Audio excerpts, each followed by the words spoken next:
Well, good morning, everyone. I'm Congresswoman Kathy Castor. I'm joined by my colleague, Congressman Charlie Crist, and a lot of our federal public servants who are with us today to urge President Trump to end this shutdown, to pay our federal public servants, and to do so immediately.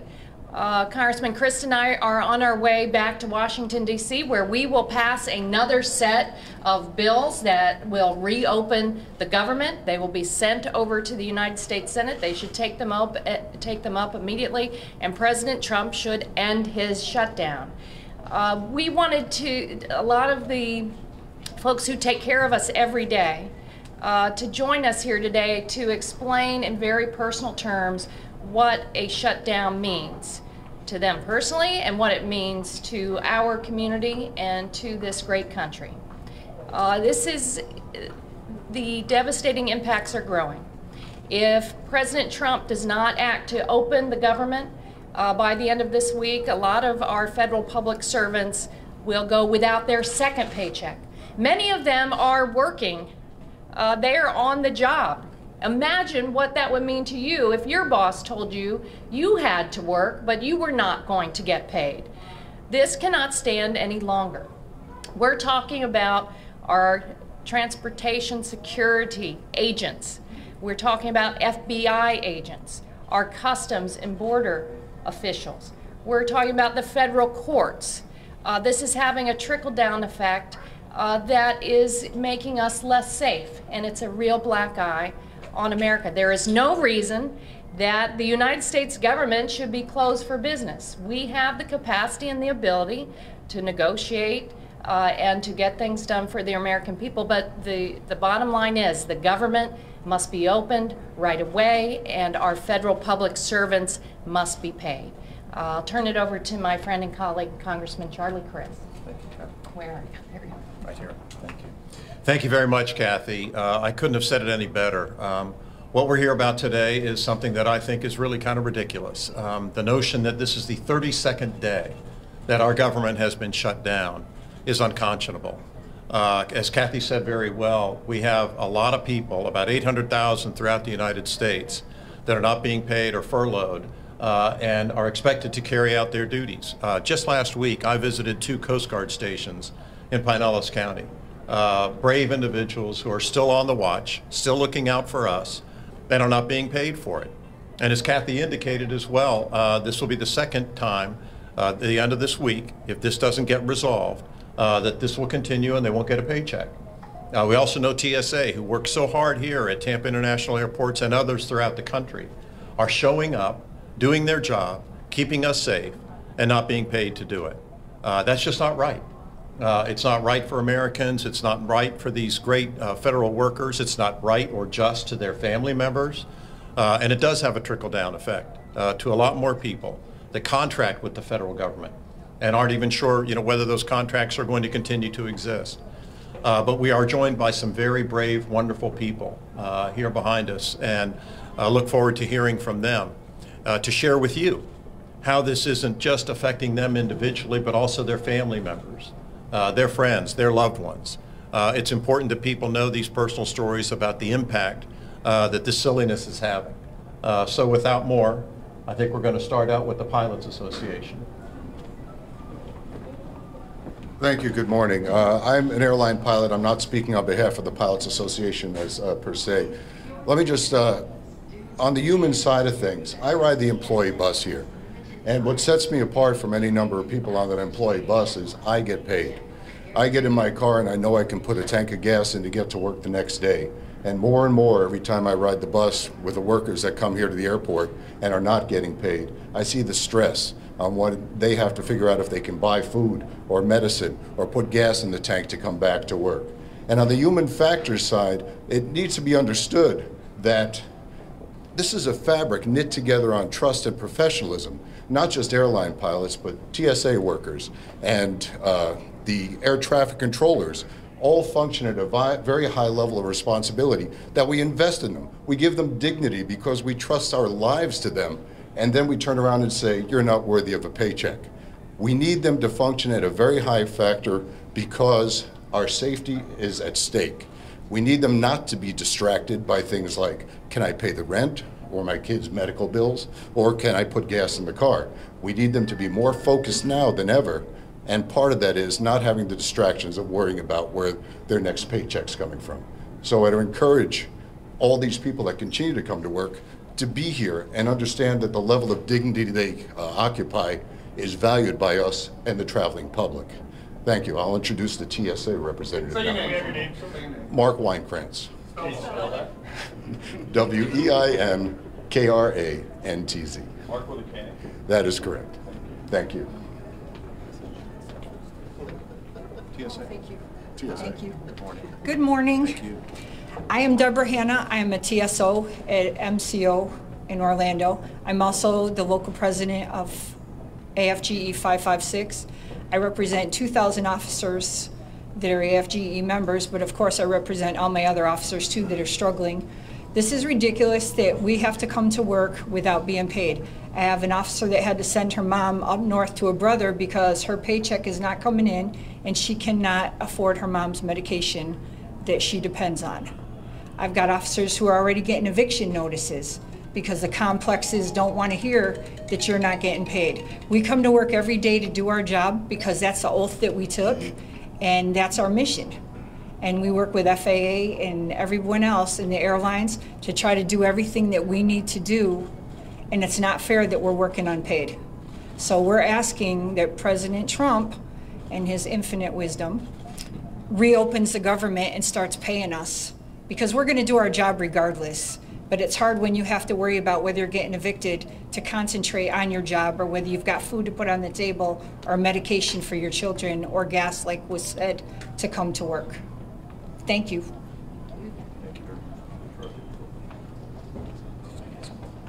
Good morning, everybody. My name is Rob Haas, and I represent the Tampa Air Traffic Controllers Association here in NACA. Nobody should be under the illusion that it's business as usual right now for the aviation industry. Our controllers are showing up every single day. We're working 6-day work weeks without pay. My wife's actually an air traffic controller in that building right over there. We're working 6 days without a paycheck. I don't know what to tell my children right now when we go to work. I can't pay my children's daycare. I can't pay my mortgage. I have a hard time getting gas in the car to get to work, as everybody said. But this prolonged government shutdown is really eroding the layers of safety that we have. People fly through this airport every day. We're in our busiest season that Tampa Airport has ever seen in the history. We're working hard without this issue. Add the level of stress that we have right now on top of the busiest season that Tampa Air Traffic Control has ever seen, and imagine the amount of stress that we take onto our jobs every single day. We're asking for the end of the shutdown to continue to pay us and put us back to work, please. Thank you.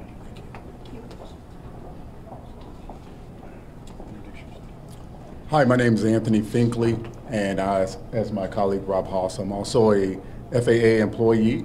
I am on the technical operations side, and I'm here representing PASS, which is a professional aviation safety specialist. And as has been said several times already, the paychecks are important. We are the side of the house that are responsible for the safety of the flight from the start to the finish. The inspectors are highly important. I don't think anyone would want to fly without a certified safe plane, or want to come in for a landing and the equipment on the airfield is not in working order.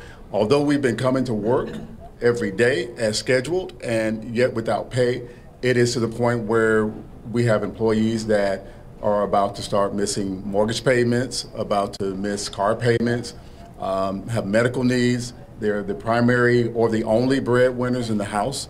So it's time to come together and come up with some solutions, and let's get past this shutdown. Thank you.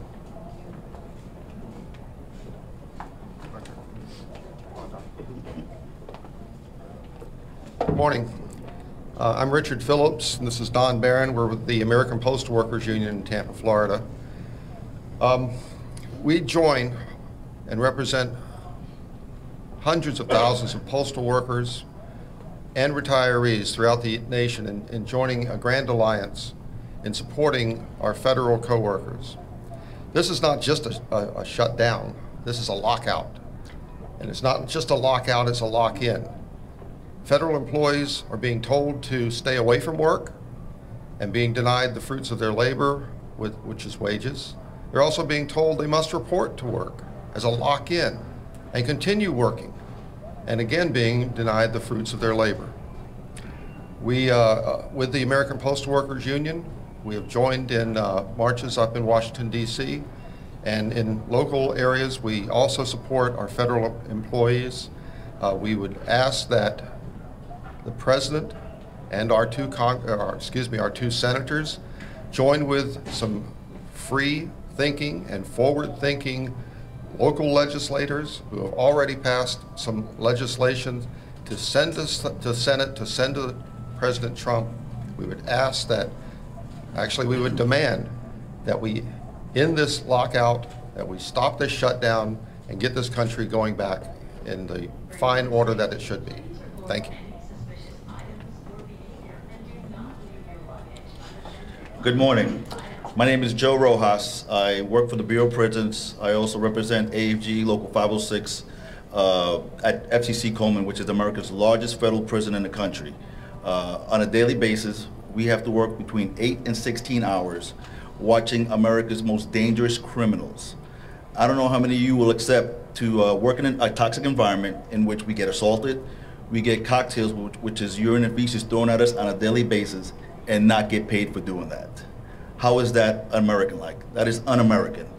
And we implore that both Congress and the President get together and meet to end this shutdown. A lot of my colleagues are going through applying for second jobs after working 8 and 16 hours. I have colleagues that are going through cancer treatment. I have colleagues that are single parents that they got to decide whether to pull their child out of daycare. Now, you know, if you pull your child out of daycare, you go back on the waiting list. So these are real life issues. And we need to sit down and negotiate because we're affected. We're not a bargaining chip. We're not playing a game of chicken with our paychecks and our lives. And we implore both parties, sit down and negotiate because it's getting to a point where, like my colleague said, mortgages, credit card companies, your car payments, real life issues, and no one's talking about. So please, both parties, sit down and negotiate because I didn't sign up for this. I've been working for 24 years for the Bureau of Prisons, working in a toxic environment, and not to get paid and to never guarantee to go home. Remember, the criminals are the ones inside the prison that have the weapons. We don't. We have a can of pepper spray and a radio, and that's it. And not to pay us for the job we do for the public, keep society safe, is ridiculous. Thank you.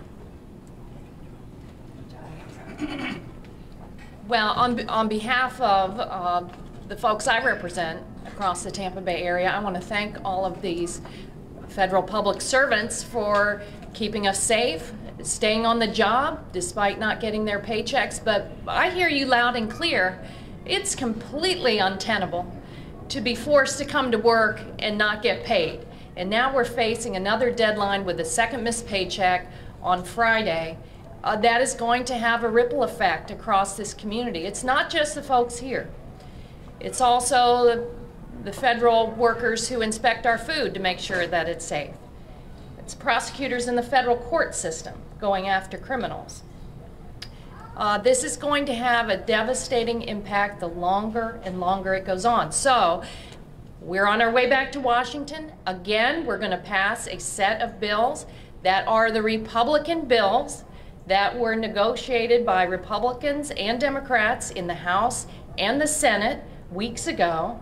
We're going to pass them again. I anticipate, just as in the two previous weeks, we will garner Republican support in the House of Representatives every time we've passed bills to reopen the government in the House. They have been bipartisan. Now it is time for Senator Mitch McConnell to quit his hiding and to come out and bring these bills up in the U.S. Senate and send them to President Trump. And the President must reopen this government. He must reopen it immediately.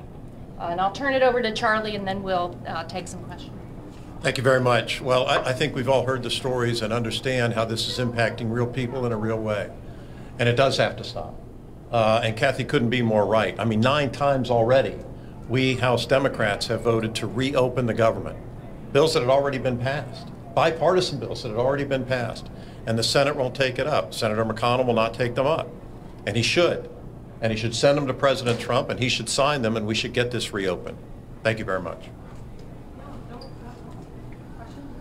It's not the bill that Congress passed, but there is a bill that's going to be on the Senate floor today. What are your thoughts on that and whether or not that's going to move this ball forward at all? That bill is simply political cover for the president, because he's trying to say, oh, I want to package this with helping our DREAM Act students, with our dreamers. He's the one that ripped the protections away from our dreamers. He's the one that ripped immigration protections away from our neighbors that came after the earthquake in Haiti and other countries. He is not, now, if he would go back to the bipartisan package of last year that had been negotiated between Democrats and Republicans to provide a path to citizenship for our neighbors who are protected temporarily and our DREAM Act students, that would be a meaningful way to negotiate. But it's simply political cover, and unfortunately that's not going to get the government open immediately. We should open the government immediately. Why are we holding up prosecutors, food safety, all the folks who keep us safe? We should reopen the government, and then we have plenty of time to negotiate on fine point details. What are your Republican colleagues saying on the House side as far as these bills that we keep sending back to the Senate for the government to be reopened? How many of your Republican colleagues are going to give those votes? And I open that to you. Sure, I don't know exact the number, but almost every time one of these bills comes back up for an opportunity to vote on it, we get more Republican support each time. And I think you're going to continue to see that. They're frustrated too. You know, they would like to be able to make these people get their paychecks again, just as much as we do. And so that's why it's incumbent upon Senator McConnell to let these bills come up on the Senate side, because I'm sure there'll be Republican support on the Senate side too, and then we can send it to the president's desk and end this thing. Why do you think the president is digging in the way he is over this issue and over the wall specifically? He seems very adamant about his stance. He does, and you know, far be it for me to get inside the mind of President Trump and understand why he's doing what he's doing. One would assume it's because of safety, but we all care about safety, you know. But you know, we can walk and chew gum at the same time too. As Kathy has said, we ought to reopen the government, and then we can have a discussion about border security that it would be healthy, and I think would be productive. But it's not productive to hold these people hostage in the meantime. You don't have to do that. That's cruel. That's unusual. And it's not right for the American people. Just to follow up on the Senate bill, it obviously needs 60 votes. A lot of people think that that's not going to happen. But if it does, would you both be willing to debate it on the floor and possibly propose some amendments to make it a little bit more palatable to get the government reopened? Well, if it got 60 votes, that would be pretty incredible.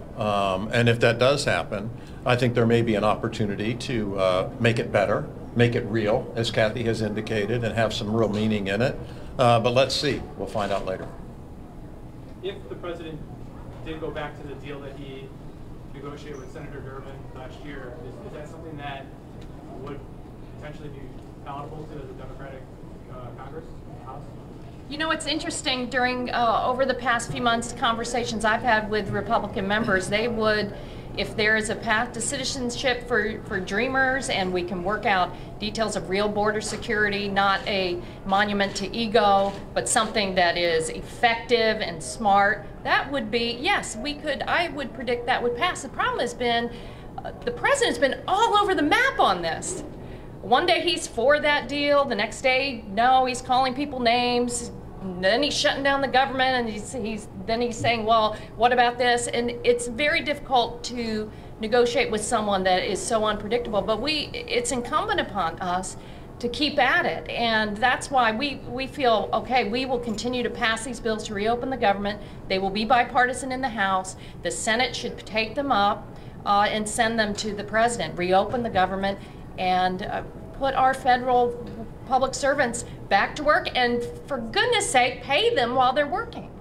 Ms. Castor, what message does this send to the rest of the world that America can't come together to pay their critical employees and can't really come together as leaders to make this happen? Charlie, I think you'd agree. There is no other country on the planet that simply shuts down its government. I mean, it's embarrassing. We have our disagreements here in this beautiful democracy, but why do you inflict economic damage and economic pain on public servants, the folks who are keeping us safe every day? It's an unfortunate testament to where we are and the lack of leadership coming out of the White House. Does it make us more vulnerable to terrorism on many different fronts? You bet it does. This weakens our national security when you're not paying your FBI agents, when you're telling prosecutors in federal court prosecuting criminals they're not going to get paid, when air traffic controllers who are keeping us safe in the skies are worried about food on the table and paying the mortgage. You heard from the Bureau of Prisons representative. I mean, the list goes on and on and on, and it simply must stop, and it's got to stop right this week. Are the two of you still getting paid? Yes. I'm in the business of having everyone paid. Everyone paid. Notwithstanding that, though, I do intend to make a charitable contribution to the Crisis Center of Tampa Bay. Here's another impact of the shutdown. Their sexual assault crisis unit, the forensic unit, is not getting the funds that they need because that's funded by a federal grant. Whether it's So that cannot go on, and the state attorney and Andrew Warren and Sheriff Cronister are talking about now having Hillsborough County pick up bridge funding to cover that so that sexual assault victims will be taken care of in time of crisis. Isn't it true that even if you were to say, hey, I'm not going to take my paycheck, it's not like the government could just say, okay, we'll take that money and put it over here to pay some workers? How does that work? I'm not sure. I'm not sure either. Thank you very much. And thank all of you for being with us today. God bless you. And thank you for coming out.